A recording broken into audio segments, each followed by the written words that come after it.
जय Jagannath. Welcome to my Bharti boutique. तो ये वीडियो रे आपण देखि पारुथिबे जे ये जो कुर्तीटा मोर जने क्लाइंट मो पाखे स्टिच करइजंती आउ ये फैब्रिकटा भी मध्य मोठू ही नहीं जंती। तो ये सिंपल कुर्ती डिजाइन से मत सजेस्ट करथिले जे मैडम मोर टिके सिंपल डिजाइन ही करदेबे किछि कंट्रास्ट देबेनी। तो से हिसाब रे एटा तांकर मु कुर्ती तयारी करिछि आउ यार साइज होची एम साइज।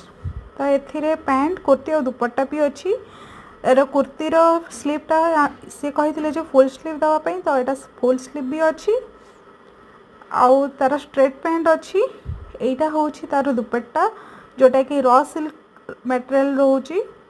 पैंट भी रॉ सिल्क कुर्ती भी रॉ सिल्क ही मटेरियल। तो एथिरे प्योर कॉटन रो लाइनिंग भी रोची।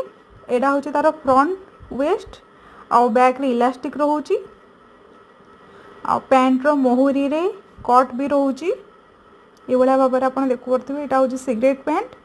तो आपण जदि चाहूँगी एमती भाव में स्टिच करी मोठू कपड़ा नहीं स्टिच करें आपण आड्रेस रे भी ये जिनसा कोरियर माध्यम पहुँची जीवो जोटी भी रही पाखे आप जिनस पहुँची जीवो।